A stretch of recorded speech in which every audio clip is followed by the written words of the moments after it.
નમસ્કાર મિત્રો, world inbox એકેડમીમાં ફરી આપનું હાર્દિક સ્વાગત છે. આપણે ગાંધીજીની આત્મકથા સત્યના પ્રયોગોમાં આગળ વધીએ.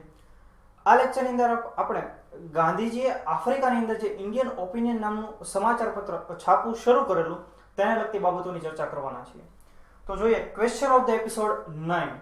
ગાંધીજીએ દક્ષિણ આફ્રિકામાં ઇન્ડિયન ઓપિનિયન માટે ખોરાકના પ્રયોગો અને તેના વિશેના વિચારો પર કયું પુસ્તક લખ્યું હતું? તો એ સાચો જવાબ છે સી, આરોગ્ય વિશે સામાન્ય જ્ઞાન. અને આ પ્રશ્નનો સાચો ઉત્તર આપનાર 3 લકી વિજેતાઓ છે ધર્મિષ્ઠાબા ચાવડા કે જેઓ સુરેન્દ્રનગરના છે, કરશનભાઈ ચૌધરી કે જેઓ પાલનપુરના છે, અને મુકેશભાઈ આહિર કે જેઓ પાટણના છે. તો આ ત્રણેય લકી વિજેતાઓને વર્લ્ડ ઇનબોક્સ પરિવાર તરફથી ખૂબ ખૂબ શુભકામનાઓ અને આપ ઉત્તરોત્તર પ્રગતિ કરો તેવી શુભેચ્છાઓ. ત્યારબાદ તો આપણે સવાલ નંબર 1 જોઈએ. ગાંધીજીએ સાઉથ આફ્રિકામાં કઈ કુમારિકાને સૌ પ્રથમ તેની ઓફિસે કામે રાખી હતી? જ્યારે તેઓ ઇન્ડિયન ઓપિનિયનની શરૂઆત કરે છે ત્યારે તેમને સ્ટાફની જરૂર હોય છે અને આ માટે તેઓ મિસ ડિક નામની એક કુમારિકાને તેમની ઓફિસે કામે રાખે છે.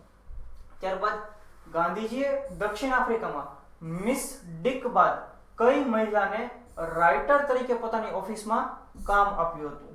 તો આ મહિલાનું નામ છે મિસ સ્લેશિંગ. ત્યારબાદનો સવાલ જોઈએ.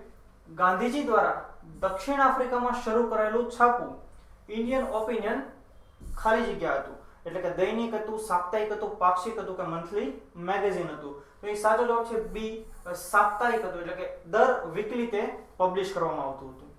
ત્યારબાદનો સવાલ નંબર 4.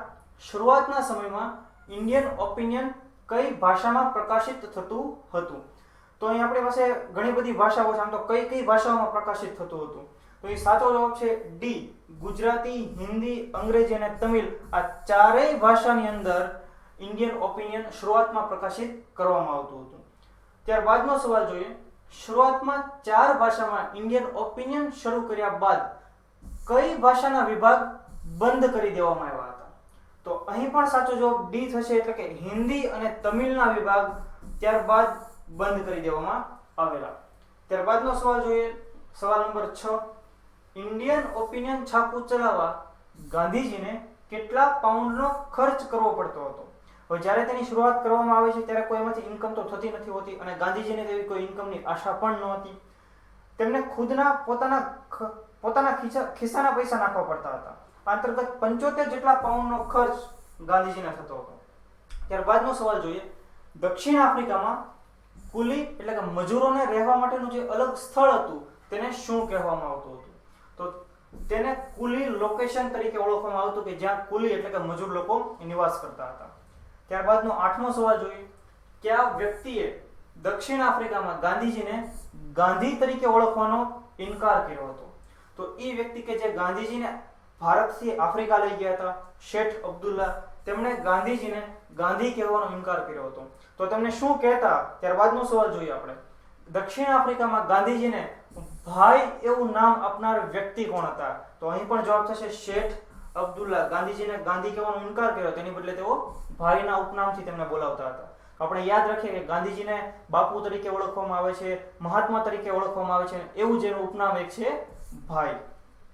ત્યારબાદ દક્ષિણ આફ્રિકામાં હિન્દી વિસ્તારમાં મરકીનો રોગ ફાટી નીકળ્યો ત્યારે મરકીનો ભોગ બનેલા 23 વ્યક્તિઓની સેવામાં ગાંધીજીને કયા વ્યક્તિ અથવા તો વ્યક્તિઓએ મદદ કરી હતી?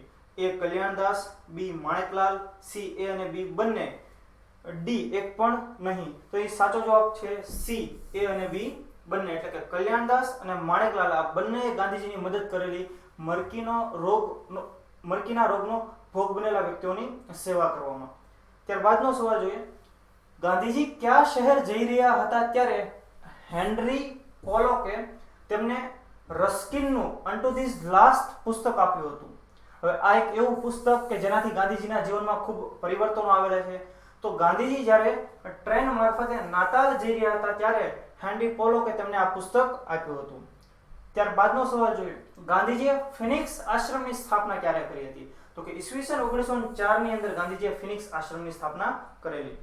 ત્યારબાદનો સવાલ. ગાંધીજીએ ફિનિક્સ આશ્રમ સ્થાપવા પહેલા 20 એકર અને ત્યારબાદ 80 એકર જમીન ખરીદી હતી. તે માટે તેને કુલ કેટલા રૂપિયા ચૂકવવાના હતા, એટલે કેટલા રૂપિયા તેમણે ચૂકવેલા? તો એ સમયની ખૂબ મોટી કહેવાતી એવી રકમ એટલે કે 1000 પાઉન્ડ જેટલી રકમ ગાંધીજીએ ચૂકવવી પડેલી. ત્યારબાદનો સવાલ જોઈએ. ફિનિક્સ આશ્રમના બાંધકામમાં કયા પારસી શેઠે ગાંધીજીને સહાય કરી હતી? હવે જ્યારે ફિનિક્સ આશ્રમનું બાંધકામ શરૂ થતું હોય છે ત્યારે ત્યાં ઓરડીઓ બનાવવામાં આવે છે અને તેના પતરા નાખવાની અંદર શેઠ બહેરામ જે હતા તેમણે ગાંધીજીની મદદ કરેલી. ત્યારબાદનો છેલ્લો સવાલ જોઈએ. ગાંધીજીએ જોહાનિસબર્ગમાં જ્યારે ઘર શરૂ કર્યું ત્યારે કેટલા પાઉન્ડનો ખર્ચ કરી હાથથી ચલાવવાની ઘંટીની ખરીદી કરી હતી? હવે ગાંધીજીનો આ એક એવો સમયગાળો એના જીવનનો હોય છે કે જ્યારે તેઓ સાદગી અપનાવવાનું શરૂ કરે છે એટલે તેમણે વિચાર્યું કે આપણે લોટ પણ બહાર દળાવવા જવો જોઈએ નહીં, એટલે ઘરે જ તેનું દળવાનું કામ કરવું જોઈએ. એટલા માટે 7 પાઉન્ડનો ખર્ચ કરીને ઘંટી ખરીદવામાં આવી અને તેઓ પણ લોટ દળવામાં કસ્તુરબાને મદદ કરતા હતા. ત્યારબાદનો question of the day. Indian ઓપિનિયનના પ્રથમ અધિપતિ તંત્રી તરીકે કોણ હતા? કોણે સેવા આપેલી? તો option A Shri Madanjit, option B Gandhiji, option C Mansukhlal Nazar અને ઓપ્શન ડી શેઠ અબ્દુલ્લા.